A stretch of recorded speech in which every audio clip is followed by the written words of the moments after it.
Hello दोस्तों, कैसे हो आप सभी। स्वागत करते हैं आप सभी का यूनिवर्सिटी क्विज में। तो दोस्तों, आज के इस लेक्चर में हम सिर्फ पढ़ने वाले हैं वर्णमाला को। काफ़ी इंपॉर्टेंट टॉपिक है और इस टॉपिक से आपके पेपर में प्रश्न निश्चित है कि पूछा ही जाएगा, क्योंकि व्याकरण सब्जेक्ट बताया गया है तो निश्चित है कि वर्णमाला से क्वेश्चन पूछा जाएगा आपके पेपर में। तो कंप्लीट आप सभी जरूर कवर कर लीजिएगा। आइए शुरू करते हैं हम सभी। फर्स्ट क्वेश्चन है कि भाषा की सबसे छोटी इकाई है। अगर इन सेट में किसी भी क्वेश्चन का आंसर पता हो तो अपना आंसर आप सभी नीचे कमेंट बॉक्स में बता सकते हैं। चलिए बताएंगे आप सभी, भाषा की सबसे छोटी इकाई क्या है। तो याद रखिएगा, भाषा की सबसे छोटी इकाई को क्या कहते हैं हम सभी, वर्ण कहते हैं। ध्यान रखिएगा आप सभी, option number D right answer रहेंगे। क्लियर है। अगला क्वेश्चन देख लीजिए। अगला क्वेश्चन है वर्णमाला कहते हैं। वर्णमाला किसे कहते हैं? तो वर्णों के व्यवस्थित समूह को क्या कहते हैं फ्रेंड, हम सभी वर्णमाला कहते हैं। Option number D right answer रहेंगे। ध्यान रखिएगा आप सभी, अगर क्वेश्चन पूछ लिया जाए कि वर्णमाला किसे कहते हैं तो याद रखिएगा वर्णों के व्यवस्थित समूह को हम सभी क्या कहते हैं, वर्णमाला कहते हैं। Option number D right answer रहेंगे फ्रेंड। अगला क्वेश्चन देख लीजिए। अगला क्वेश्चन है कि निम्न में से कंठीय ध्वनियां कौन सी है, यानी कि कंठ से जो बोली जाती है ध्वनियां वो कौन सी ध्वनियां हैं।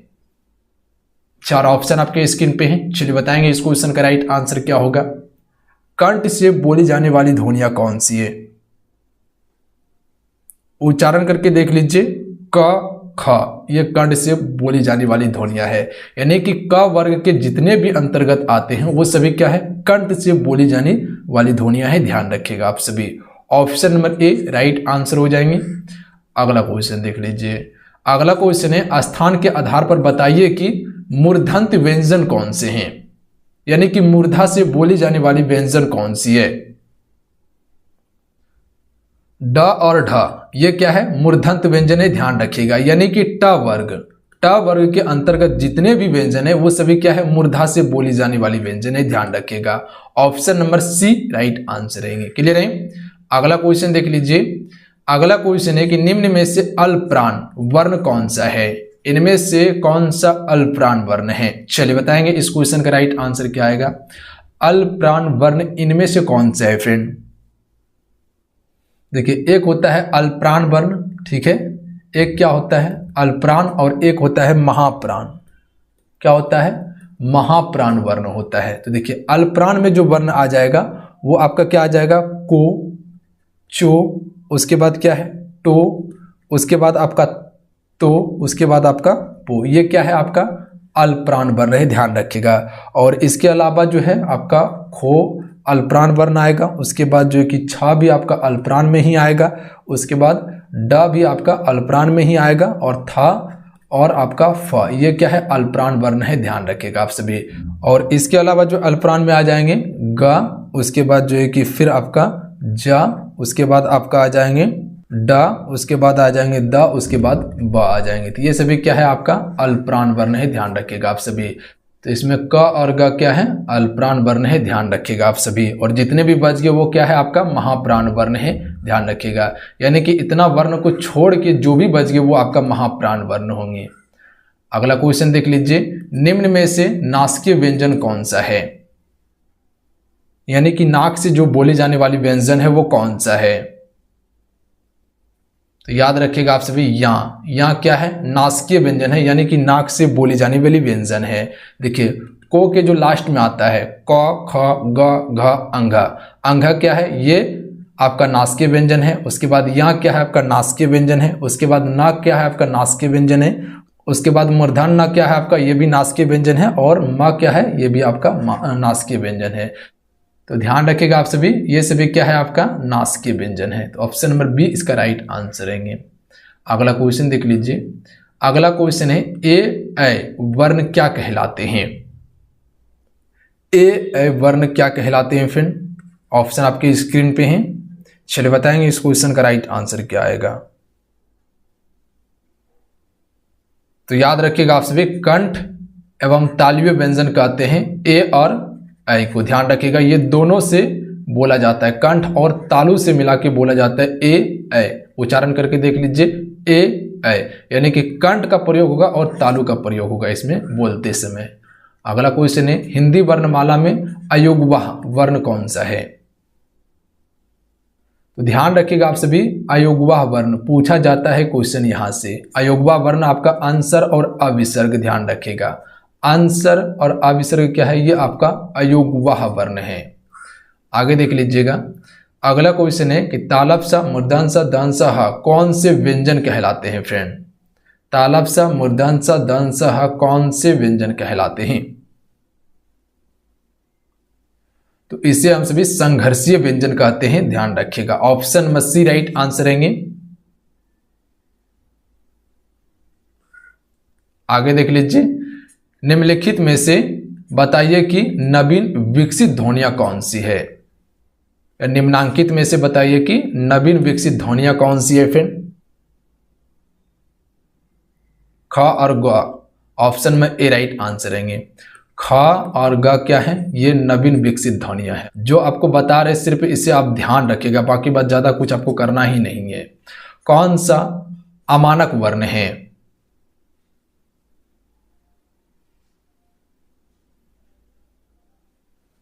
म, ये क्या है, एक अमानक वर्ण है, ध्यान रखिएगा आप सभी।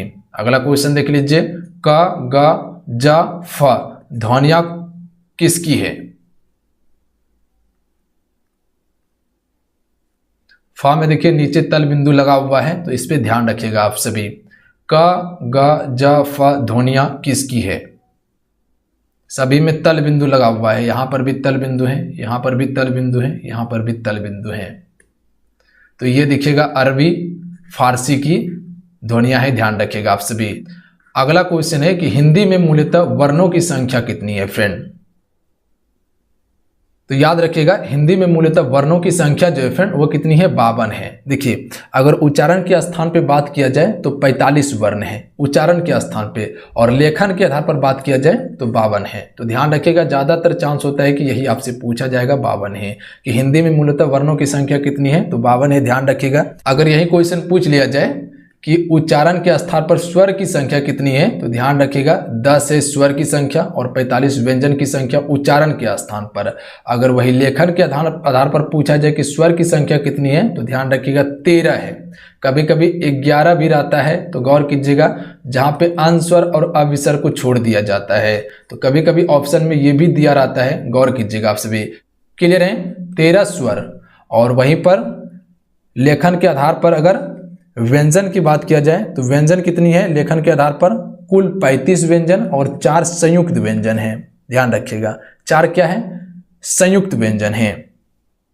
35 व्यंजन है, 4 संयुक्त व्यंजन है, टोटल 39 हो जाएंगे। और उच्चारण के स्थान पर व्यंजनों की संख्या 35 होगा। तो ये चीज क्लियर है। अगला क्वेश्चन है, अक्षा ध्वनियां किसके अंतर्गत आती है फ्रेंड। तो right answer option number C हो जाएंगे, संयुक्त वर्ण के अंतर्गत आती है अक्षा ध्वनियां। ये जो मिलकर बना हुआ है क हलंत धन मूर्धन स से मिलकर बना हुआ है अक्षा, यानी कि संयुक्त होकर बना हुआ है अक्षा, ध्यान रखिएगा। तो ये क्या है, संयुक्त वर्ण के अंतर्गत आती है। ऑप्शन में सी राइट आंसर रहेंगे। अगला क्वेश्चन देख लीजिए, हिंदी शब्दकोश में अक्षा का क्रम किसके वर्ण के बाद आता है। तो जैसे कि आपको बताए थे कि अक्षा कैसे लिखा जाता है, क हलंत मूर्धन स, तो ये मिलकर क्या बनता है, अक्षा बनता है। तो सबसे पहले जो आएगा क के बाद अक्षा का स्थान आएगा हिंदी शब्दकोश के अंतर्गत में। तो ऑप्शन में ए इसका राइट आंसर रहेगा। अगला क्वेश्चन देख लीजिएगा, ज्ञा वर्ण किसके वर्णों से संयोग से बना है। तो ज्ञा जो बना हुआ है ज हलंत यहां से मिलकर ज्ञा बना हुआ है, ध्यान रखिएगा। तो ये चीज पे गौर कीजिएगा, ज हलंत यहां से मिलकर बना है ज्ञा। तो ऑप्शन में बी इसका राइट आंसर है। अगला क्वेश्चन देख लीजिए, अघोष वर्ण कौन सा है। चलिए बताएंगे आप सभी, इनमें से अघोष वर्ण क्या है। एक अघोष होता है, एक सघोष वर्ण होता है।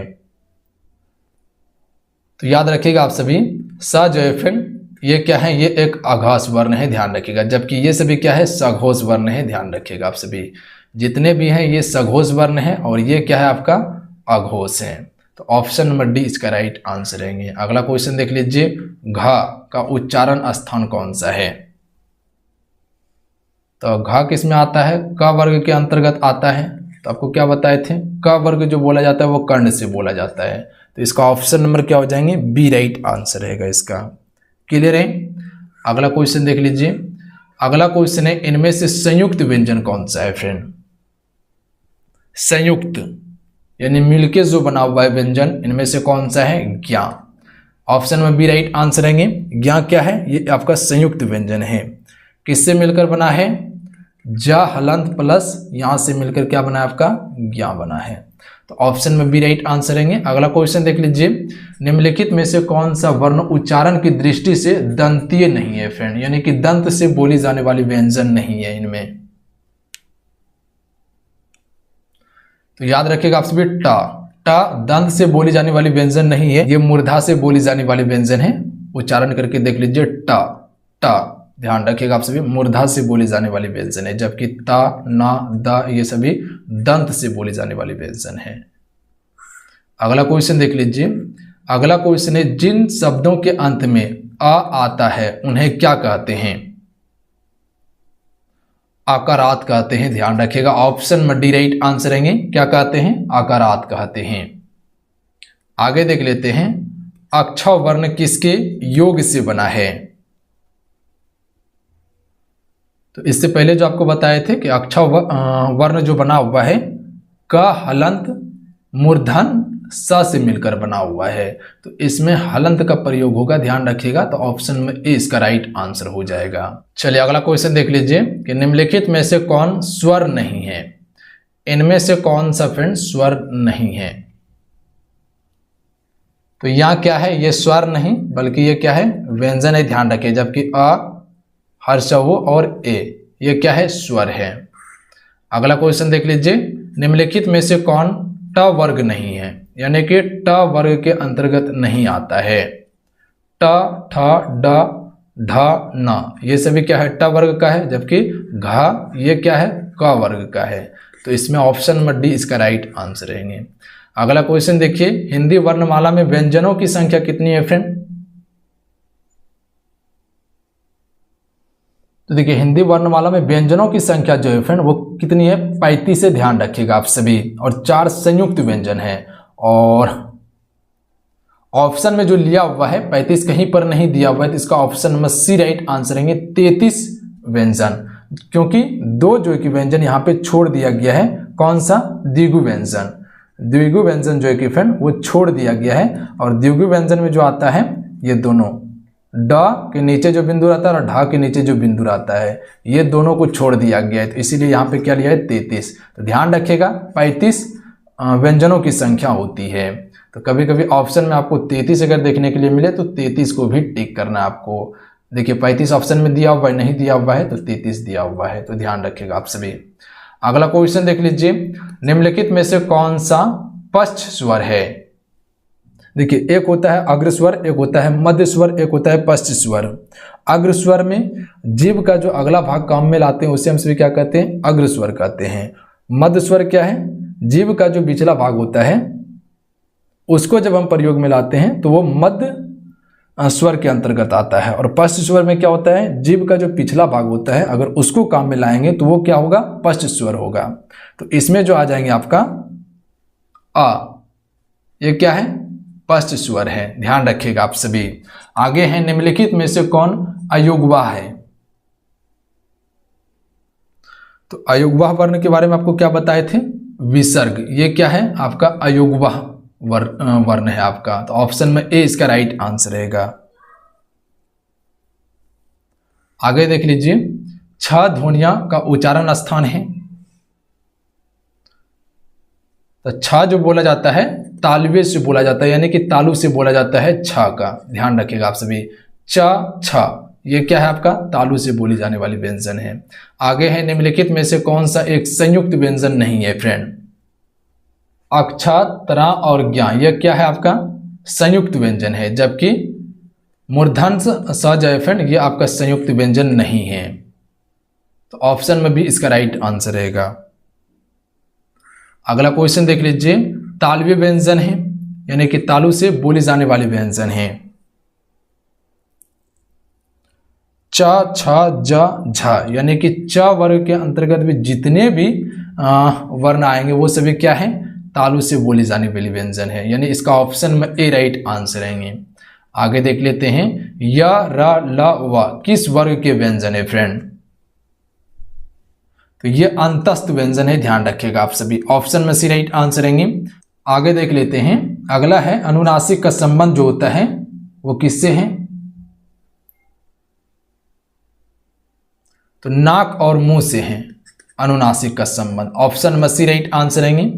आगे देख लीजिए, अनुनासिक व्यंजन कौन से होते हैं? तो अनुनासिक व्यंजन जो होते हैं वर्ग के पंच माक्षर व्यंजन होते हैं, ध्यान रखिएगा आप सभी। पंच माक्षर व्यंजन जो फ्रेंड वे अनुनासिक व्यंजन होते हैं। आगे देख लेते हैं, हिंदी वर्णमाला में स्वरों की संख्या है।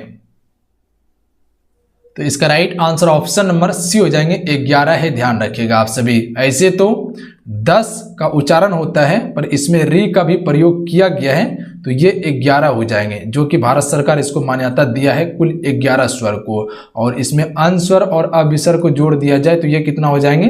13 हो जाएंगे। तो कुल 13 होता है। तो क्या बताए थे आपको? 13 या तो 11 या तो 10 ऑप्शन में देखने के लिए मिलेगा। तो देख लीजिए, यहाँ पे 13 नहीं 10 दिया हुआ है, तो 11 दिया हुआ है, तो 11 पे हम सभी क्या करेंगे? टिक करेंगे। आगे है कंठयोष्टीय ध्वनि का उदाहरण है।